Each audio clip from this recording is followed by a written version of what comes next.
Каналға қош келдіңіздер.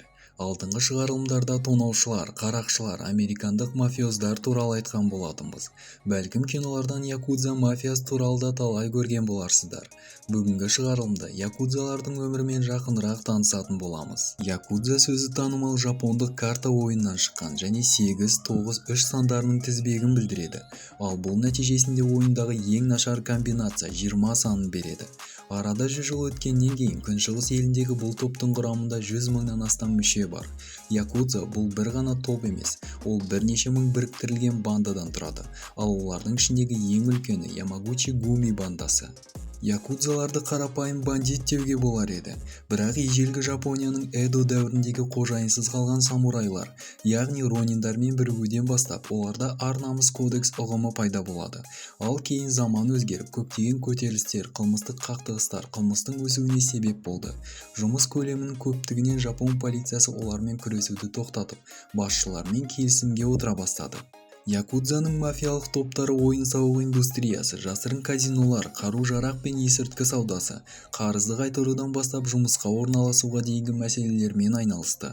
Жаңадан келгендер якудзаға кірерде отбасынан бас тартып, бастығына ант береді, ал бастықтар оларды полициядан қорғап, баспана мен қаржылық жағын ұйымдастырған. Алғашқы якудзалар ант ретінде саусағын кесетін болған. Қазіргі кезде мұндай ғұрып теріс қылықтар жасаған кезде немесе топтан шығарда ғана қолданылады. Уақыт өте келе Жапонияда топтар көбейіп, аумақ үшін қанды шайқастар басталды.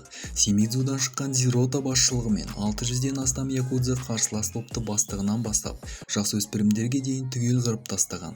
1934 жылы Кобе қаласында Ямагучи Гуми бандасы көтеріліске шыққан ондаған белсенділерді өлтіріп, жүздеген адамды ауруханаға жібереді.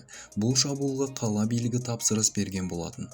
Саясаткерлер арқасында мұны қарапайым көше қақтығысы ретінде тіркеді. Шабуылдаушылар полицияға тапсырылып, қысқа мерзімге жабылады. Оның орнына Ямагучи Гуми кланы, теңіз порты, кинотеатрлар, театрлар, тіпті провинцияның сумо федерациясы да кланның бақылауына өтті. Жапон соғысы кезінде якудзаның көптеген мүшелері әскерге шақырылып, 200 мыңға жуық қарақшылар 5 мыңға жуық соғысушы бандаларға бөлінді. Оған қоса жұмыс күші ретінде әкелінген кәрістер мен қытайлар жағдайды одан әрі қиындатты. Енді әркім өз күнін өзі көретін болды. Нәтижесінде тонау мен ұрлық бірнеше есе артты. Полиция тағы да қала көшелерінде қауіпсіздікті қамтамасыз етуге шамалары жетпейтін болды. Амалсыздан банда бастықтарынан қайта көмек сұрауға тура келді. Кобе қаласының полиция бөлімшесі бірнеше жыл бойы Ямагучи Гумидің қорғауында болған. Оның орнына полиция жаңа клан көшбасшысы Таокаға кедергі жасамайтын болып келіседі. Таока Осакада жаңа соғыс бастайды. Ол жерде этникалық корей тобы басқарып тұрған болатын. Шайқас жергілікті полицияның көзінше өтті. Бірақ олар бәрібір қаланы мафия басып кеткен екен, кәріс емес жапондықтар қалсын деп шешеді. Ендігі кезек Токиоға келді. Онда қала көшелерін Джунгоньон бастаған кәріс тобы басқарып тұрды. Бірақ та олардың топтары якудзадан да көп болды. Бұл жолы қан төгілмей, бандалар бірігіп синдикат құрады. Якудзалар өзгерістерін заңдастырудың жолдарын іздей бастайды. Қала порттары, спорт және тамақтану саласы да банда қолдарына өтті.